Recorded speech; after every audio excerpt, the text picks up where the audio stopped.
చెప్తే నేను ఏం చేయాలి sir? I will try to conclude sir. Please అధ్యక్ష, మేము ఏంటంటే చేసిందే మేము చెప్పుకుంటున్నాం తప్ప చెయ్యంది మేము చెప్తలేము అధ్యక్ష.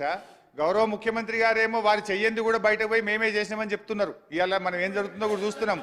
పోలీస్ రిక్రూట్మెంట్ బోర్డులో ఏమైంది అధ్యక్ష? ఎగ్జామ్ పెట్టింది, నోటిఫికేషన్ ఇచ్చింది మేము, రిటర్న్ టెస్ట్ పెట్టింది మేము, ఫిజికల్ టెస్ట్ పెట్టింది మేము, మెయిన్ టెస్ట్ పెట్టింది మేము, రిజల్ట్ ఇచ్చింది మేము, మొత్తం మేమే. సరే అట్లా బోన్లే ఇక. Okay, I respect you sir. ఆ సబ్జెక్ట్లో బోన్లేండి సార్. I respect you sir. అధ్యక్ష, సరే అధ్యక్ష, నేను ప్రభుత్వానికి ఒక సూచన అధ్యక్ష. ఇది దయచేసి సరే, ఇందాక మిత్రులు శ్రీధర్ బాబు గారు చెప్పిన దాని continuation, and I would like to give the suggestion to the government.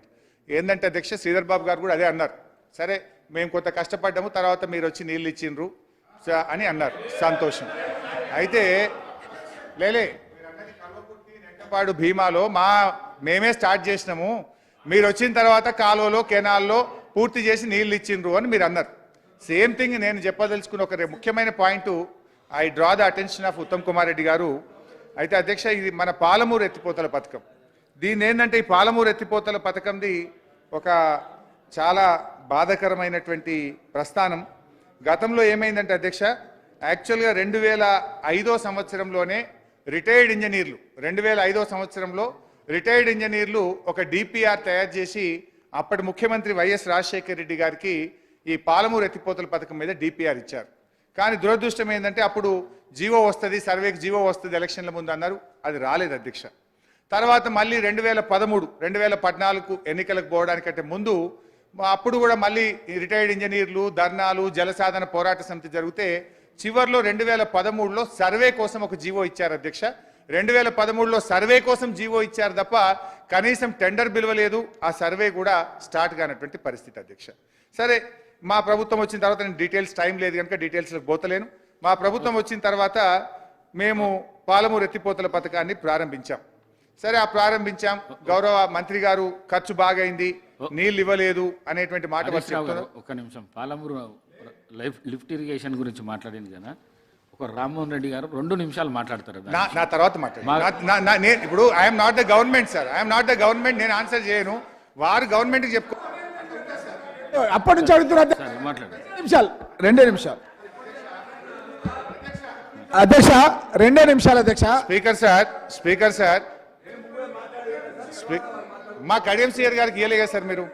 Speaker sir, అయితే అధ్యక్ష ఉన్నాను, నేను మాట్లాడినాక మాట్లాడు అధ్యక్ష. నేను I draw the attention of Uttam Kumar Reddy గారు. సో ఈ పాలమూరు ఎత్తిపోతల పథకంలో అధ్యక్ష మనకు చాలా ఇబ్బందులు వచ్చినాయి. పాలమూరు ఎత్తిపోతల పథకంలో ఏమైందంటే అధ్యక్ష, మరి మనం ఇది స్టార్ట్ చేసిన తర్వాత ఆంధ్రప్రదేశ్ గ్రీన్ ట్రిబ్యునల్కి వెళ్ళి స్టే తెచ్చింది అధ్యక్ష. ఆంధ్రప్రదేశ్ ప్రభుత్వం గ్రీన్ ట్రిబ్యునల్ పై స్టే తెస్తే మనం సుప్రీంకోర్టుకు పోయి సుప్రీంకోర్టు ద్వారా గ్రీన్ ట్రిబ్యునల్ స్టేను వేకేట్ చేపించి మేము త్రాగునీటి కోసం ఈ పని చేసుకుంటున్నామని చెప్పి ప్రభుత్వాన్ని మరి సుప్రీంకోర్టులో బలమైనటువంటి వాదనలు వినిపించి మనం సుప్రీంకోర్టు ఆర్డర్ ద్వారా పనులు మనం కొనసాగించుకున్నాం అధ్యక్ష. అయితే ఆ రోజు మనకు నీటి కేటాయింపులు లేవు గనక మనం దాన్ని మన సాగునీటి ప్రాజెక్టుగా చూపించుకునే అవకాశం లేదు. కానీ మనము ఒకవైపు ట్రిబ్యునల్లో ఆర్గ్యుమెంట్స్ నడుస్తూ ఉన్నాయి. మనము తొందరగా రిజర్వాయర్లు కట్టి పనులు చేసుకుంటే రేపు ఏం జరుగుద్దంటే మనకు రైట్ ఏర్పడుతుంది, ట్రిబ్యునల్లో వాటర్ అలొకేషన్ వచ్చేటువంటి అవకాశం ఉంటుందని చెప్పి మనం దాన్ని ముందుకు తీసుకొని పోయినాం.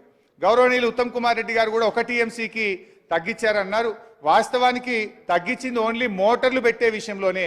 టన్నెళ్ళు 2 TMCలకు తవ్వాం, రిజర్వాయర్లు మొత్తం కూడా అదే విధంగా కట్టాం, పంప్ హౌస్ కూడా 2 TMCలకు చేశాం.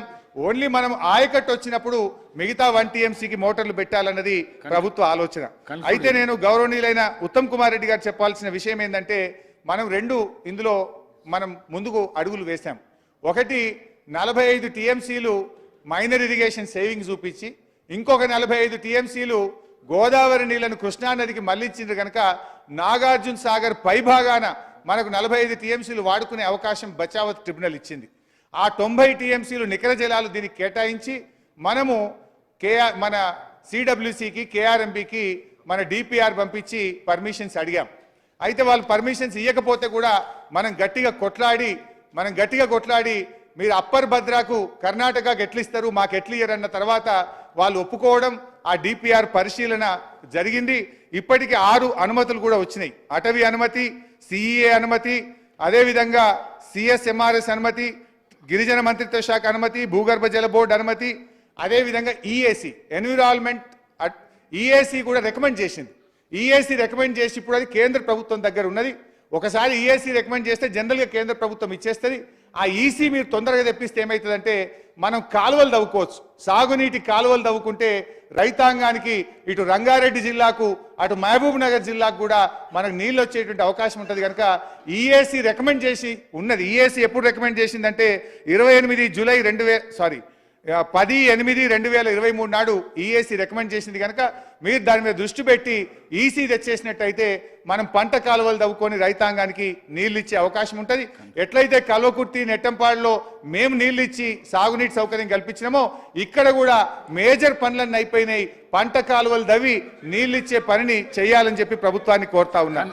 అధ్యక్ష ప్లీజ్ అధ్యక్ష, అదేవిధంగా కేంద్ర ప్రభుత్వం మీద అనేక రకాలుగా ఒత్తిడి తెచ్చి మనం సెక్షన్ 3ని సాధించుకున్నాం. సెక్షన్ 3 అనేది మనకు ప్రాజెక్టుల వారీగా నీటి కేటాయింపులు జరుగుతాయి. ఇప్పుడు రాయలసీమకు రేపు పోతిరెడ్డిపాడు నీళ్లు ఆపాలంటే సెక్షన్ 3 ముందు కేంద్ర ప్రభుత్వం మీద ఒత్తిడి తెచ్చి 6 నెలల్లో ట్రిబ్యునల్ యొక్క నీటి కేటాయింపులు జరిగేటట్టుగా మీరు బలమైనటువంటి వాదనలు వినిపిస్తే మనకు కృష్ణాలో బ్రహ్మాండమైనటువంటి వాటా వచ్చే అవకాశం ఉంటుంది. దాని మీద ఎందుకంటే సెక్షన్ 3 రావడానికి మనం కేంద్ర ప్రభుత్వానికి, సుప్రీంకోర్టుకు, కేంద్ర ప్రభుత్వాన్ని తిరిగి ఫైనల్గా దాన్ని మనం సాధించినాం. అందువల్ల దాంట్లో మీరు బలమైన వాదనలు వినిపిస్తే మనము ఈ 299 కాదు దాదాపు 600 టీఎంసీలకు పైగా తెచ్చుకునేటువంటి అవకాశం ఉంటుంది. కనుక దాని మీద దృష్టి పెట్టాలని చెప్పి మీ ద్వారా వారిని కోరుతా ఉన్నా. మేడిగడ్డ విషయంలో కూడా నేనేమంటున్నా అంటే దయచేసి వర్షాకాలం వస్తుంది, వర్షాలు వచ్చే లోపు దాన్ని సేఫ్ జోన్కు తీసుకుపోతే మొత్తం బ్యారేజ్ అయిపోయే అవకాశం ఉంటుంది. కనుక దాని మీద యుద్ధ ప్రాతిపదికన నిర్ణయాలు తీసుకొని ముందుకు సాగాలని చెప్పి కూడా వారిని మీ ద్వారా కోరుతున్న అధ్యక్ష. మిగతా విషయాలు యాక్చువల్గా నాకు ఎస్ఎల్బిసి విషయంలో అదేవిధంగా వారి మిగతా గౌరవ సభ్యులు, మంత్రులు అడిగారు. నేను ప్రిపేర్డ్, మీ సమయం లేదంటున్నారు కనుక మీ మీద గౌరవం కొద్దీ నేను మీ అవకాశం ఇచ్చినందుకు ధన్యవాదాలు తెలియజేస్తున్నాను.